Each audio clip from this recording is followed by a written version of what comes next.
Hi, everybody. Welcome to the QB School. I'm JT O'Sullivan. Today, DTR, Dorian, Thompson-Robinson, UCLA quarterback. Fired up for this one against USC, Battle of LA. Fired up, all sorts of really some spectacular plays. Some interesting plays where I think we'll be able to pull apart and maybe see some potential deficiencies, things he's probably working on this offseason. But I think y'all will really enjoy this one. Let's dive into it. Welcome to the QB School.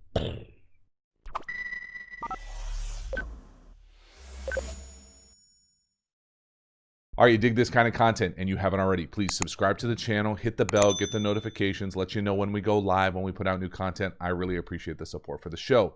So this video is a full game analysis. It's available on the Patreon community for the QB School Patreon community members. This is basically a highlight, low light of that kind of overall comprehensive game. It was fun for me to break down. It was fun for me kind of to how this thing went down. I think I saw DTR in one of our live streams on Monday night. And just reached out to him on Twitter, asked him, give me a couple games he thought would be good to break down. I went with this one, USC. Good to see him go against a team with maybe superior talent on the perimeter, to see how he was able to handle it. And there were really some straight up spectacular plays that I'm going to be really excited to share in this video. I think the full game gives a little bit broader texture and kind of context as far as where his game could potentially go moving forward. You know, I probably would like to see them almost lean on him a little bit more as far as what he can do with the ball in his hands, both kind of spinning it inside the numbers and then being able to run it himself. And then there are some impressive timing throws and kind of anticipation look-off throws that we'll get to in this video. But really, I'm excited. Hopefully y'all enjoy it. Let's dive into it. UCLA, DTR, here we go. So the first play up here is a pick. And I've got some issues with the concept. Got some issues with a number of different levels here. You know, first of all, we'll see as this video goes on, DTR does a really nice job of manipulating middle field safety players. Well, you really don't have to do that when it's just one side of the field. So first of all, it's just kind of a overarching philosophical approach for offense. I don't love half field reads like this. Now that being said, I also don't love this concept. And I don't want you to think that there's an element of that this pick, I'll let it play one time here, that this pick is definitely on the quarterback. There is absolutely an element. There's a miss, but there's also a conceptual issue for me. And so when I'm talking concept here, I'm talking really when you have an out-breaking route, and I'm going to guess this is an out-breaking route. It might be more of an option. First of all, I don't love his route. He comes up and like stutters here for some reason, then comes in and like comes out of it. Whether it's a turnout option or a run out. A run out's even worse. But we get a post here as almost a clear, and then we get a hitch here. So really this thing comes down to you squash this right here. These two guys aren't here, okay? We're going to come out here and we're going to run this option route with a potential outbreaking route. Well, you run that into a hitch, and this defender is right here in man-to-man coverage. They're playing man all game versus UCLA. USC is just giving them two middle fingers saying, we're better athletes than you. Well, when you do this, he's just staring out there, staring at you. He's got that hitch covered up, so he falls into this thing.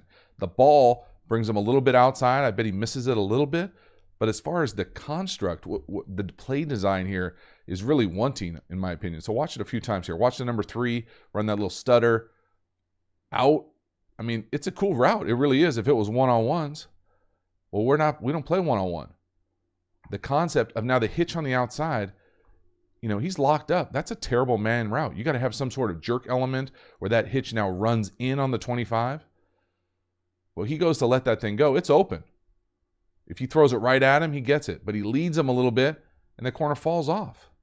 Well, I mean, whose fault is that? It's everybody's fault. You can't throw that ball, but you also, the play design is rough. Then for me, I'm always going to look at the dovetail. You know, he does a decent job through the course of the game, in my opinion, dovetailing a little bit. It's his front foot. He's throwing to the left. Well, it looks like he's throwing to the right. Look how his feet are lined up. His feet are lined up. Now, he might tell you, or a quarterback might tell you, if you drew a line right here, he's lined up to throw it over here. There's nobody even on this side of the field.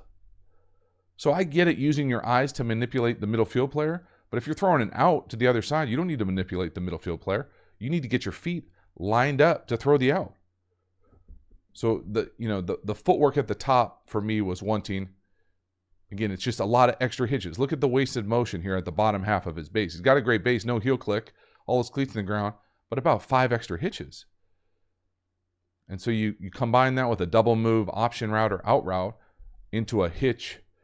The corner comes off and makes the play. I mean, that's just, it's tough. So watch the dovetail. I mean, he's looking someone off to the right to throw an out to the left. You can see the footwork here. That when I'm saying base lined up, look at his feet lined up to throw the other way. That's tough. That's really tough. Come out, throw a pick early in the game, tough L. That's a bummer. The coach is celebrating. So bounce back a little bit here. Come back. And this is, to me, is beautiful timing on a 9-stop up top, or however they want to classify it. This is just a man-to-man, fade stop, 9-stop, whatever you want to call it. The thing that I always look for as an evaluator, a quarterback here, is timing. So this should be 3 no hitch, let it go. 1, 2, 3, boom, let it go. You can see how he's going to throw that thing before the wide receiver's out of the break. That's perfect. Now, I still think he could be a little bit more lined up, but he's dovetailing a little bit. His back foot is lined up. It's in perfect alignment to make that throw. His front foot's a little closed off, which just makes it harder. But the timing-wise is what I really love and why I put it on here. So timing-wise, right there, he's not even close to coming out of his break. There goes the throw. The ball's halfway in the air before he even puts his foot in the ground. That is outstanding. That is Sunday timing right there. Really nice. So you can see it from the back end here. You can't see the timing, but you can see the footwork. Again, he kind of hops into it, but he is lined up right there. That back foot is lined up, all his cleats in the ground, ready to rip. But you can see the drop. You know, I don't know if I'd call it a dovetail as opposed to just kind of getting that back foot perfectly aligned. Really nice. Really nice. Perfect execution there on that 9-stop. So then we come back, and this was a really cool little RPO. I'm guessing this was an RPO. Talk about it from the back end. Let it play one more time. We got a little wide zone up top. A little dart or seam pop pass here. But I love kind of the split flow jet action. So draw it up one time. Now, I have no idea who they're reading here, but I love the play.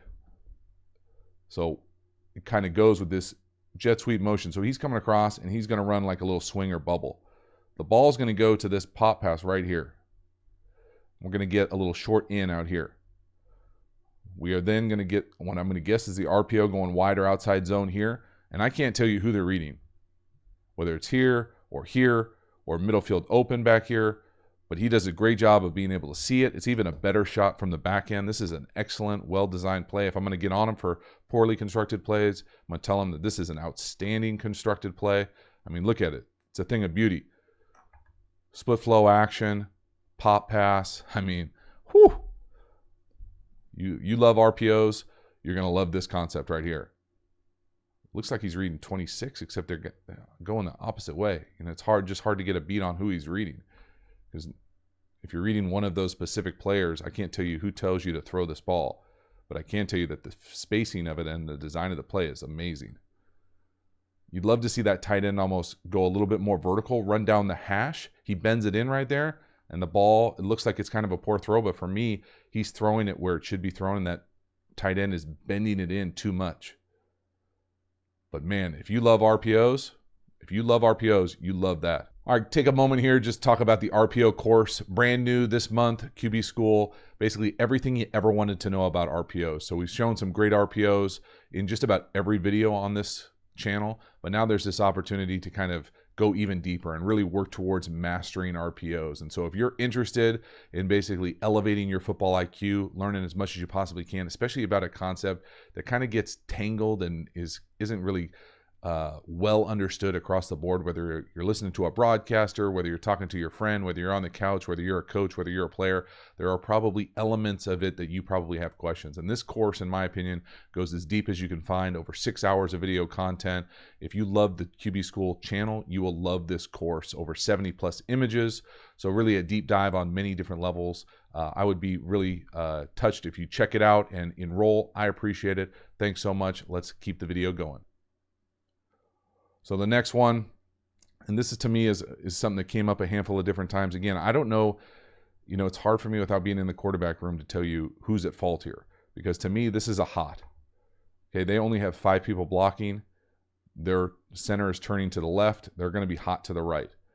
Now, this is a concept in most offenses that, to me, I would classify this as like a flanker drive type play. And what I mean by that is, I think I actually have a video flanker drive. We're going to go from right here. He's going to be coming short motion and running a shallow. Now, who knows what they call it? I have no idea. But I've played with a bunch of quarterbacks, especially when you have the back offset to this side. They'll usually make this a 6-man protection, and they'll go just their dual read for the back is 1 to 2. And if both these, that's how it's normally done. But I know a bunch of quarterbacks that will kick the slide over to this, kick the slide to the mic, and then just make the back 1 right here because they want this guy to blitz. Why do they want this guy to blitz? They want this guy to blitz and be hot off him because they know they have this drive coming across like this. So that's a very simple West Coast world, like day 2 mini camp in NFL. What they'll do, they'll kick the slide to the mic. Now the back's dual is right here. Well, they're not doing that here. This back to me is in a free release. But they are doing that by this guy being hot. He is hot. He's coming and he's unblocked. You've got this shallow coming back the other way. Now, without being in the quarterback room, you have no idea who's at fault here as far as the play design. Is he hot? Is he not? But you can see if we were hot off this player right here, you can see that what you would want to do is catch this thing, get your depth, bail a little bit if you have to, and throw it right here. And this thing is punt return right. Beautiful, hot, blitz pickup, amazing. But it doesn't happen. And he misses the throw. So again, one more time. I get it. It's a lot moving parts. Here he comes. Bail. Flip it out there. It's wide ass open. Now he gets there eventually, but he misses the throw, and you can tell he's mad at himself by his reaction. High knees, head back. I personally like that kind of reaction because you can tell he cares. But again, watch it now. We're going to be hot off the guy on the right. The far guy outside the flagpole. Bail away, flip it. There it is. That's blitz pickup. Again, you can see the center blocking air. Squats on air. It's always fun. Again, it's just tough. In my opinion, it's tough to run these 5-man pass pros out of tight splits. What I mean by tight splits is like tight end wing over here because you're going to have, you just can't tell who the hell's coming because everybody's in the box. So you got to have basically like vision on both sides of the line, and it's tough. But again, outside the pocket, misses the throw, sees it vision-wise a little late. You can tell he's looking to the left, so he doesn't even know he's hot to the right. He might not. He sees him, but I've just seen it done so many times that I know it's very doable. Now, maybe that's not how they're teaching it. Maybe he's never been heard that before. Maybe that's not how they play this play. He gets there eventually. He just misses the throw. He can make that throw. So the next one, 3rd and 8, this is a great throw. Right over the middle, 1, 2, 3, boom. Now, to me, upper body mechanics-wise, there's a handful of throws in the full game that he really drops that ball down below his hip. Can't really tell on this one, but this is he's got the ability to be quick with it. And I think he sometimes gets long, but this is a beautiful 3rd and 8. I think it's 3rd and 8. I'm going to guess this is an option route by the tight end. Just maybe not an option route. I can't tell you what the hell that is. Almost like a slant, banana in. I would hope it was an option route, but it's so banana-y. Great job seeing it. They do a great job of getting to these tight ends in this over the ball area later in the game. But his release here is what I really liked. It's fast. It's right on him. Boom. I mean, that thing is perfect. But again, the upper body ball mechanics here, to me, I think he can be faster. I mean, that's pretty good right there. That's why I like this one. But to me, it wasn't always this quick, right? That's not dropping the ball down very much. You drop it down a little, sure, no problem. In fact, I think it's encouraged, a little equal opposite. But that thing is perfect.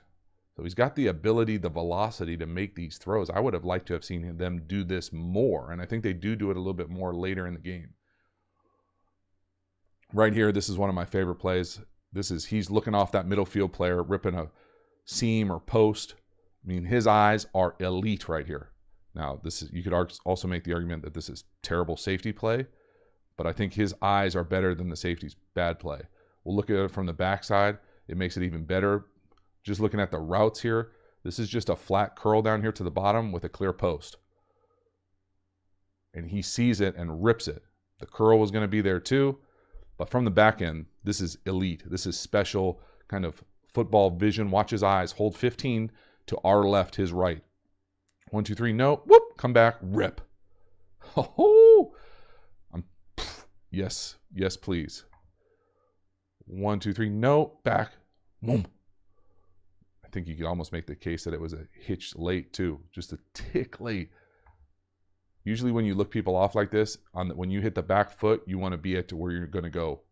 He kind of takes that, see that back foot kind of hitch, move around, not lined up, takes him just a half second late. And that's the difference between a touchdown and a catch for tackle, in my opinion. But still, doesn't get over the fact that it is an outstanding job of manipulating DBs and safeties. And he does it multiple times because he does it again later in the same exact drive, same thing now to the other side. Again, the guy drops him, lets him down. To me, it's just the timing wise here is a tick late. So one more time. He's looking off that middle field player to the left. Look at the safety run out of there. I mean, you just don't see this very often anymore. Run out of there, rip it.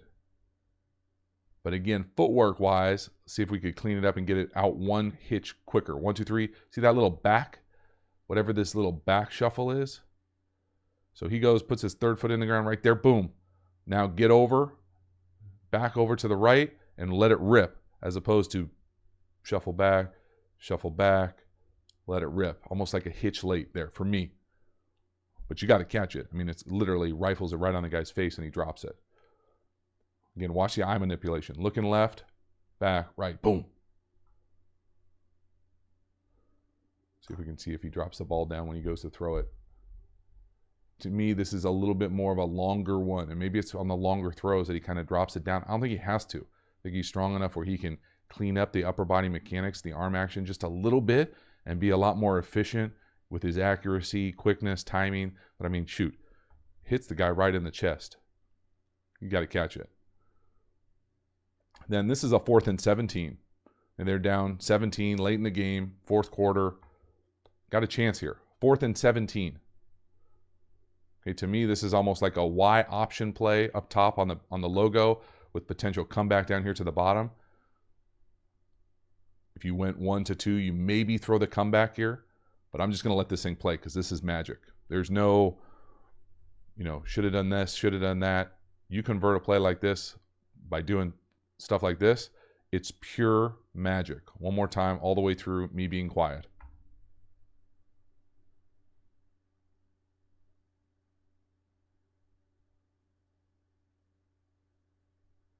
Oh my. I'm going to do it again. It's that good. Stuff like this is how you really separate people who are just straight up playmakers. Vision, arm strength, make a play. This is how you put a program on your shoulders. Really impressive on multiple levels. Watch it from the back end here. It's even better from this view. Doesn't like it. No. Should I run? No. Get out of here? No. Vision? Yes. I mean, look at his lineman. His lineman almost quit on him. Who is that? The center. He doesn't even know what to do. He's just hanging out. I mean, it's so good on so many different levels. Just an absolutely special play. And those are the type of things that just pop off of film. So then you come back here. We got another opportunity to just come back here and see exactly what he does with his feet. Now, you almost rushed for 100 yards in this game. This is what I think it's like third and 7. They're going to play 2-man. You just can't do it against him. And he just basically takes this game over at the end. Now, they're not able to pull it off or even make it that close. But this athleticism, the field awareness, pointing people out, you can tell he's got a bounce in his step right there, a little flick. But again, you can't play 2-man like this. You got no chance getting him in the open space like this, just being able to take over the game. And he's looking fast, striding out against a really talented USC defense and perimeter. That's not just like Weber State, no offense.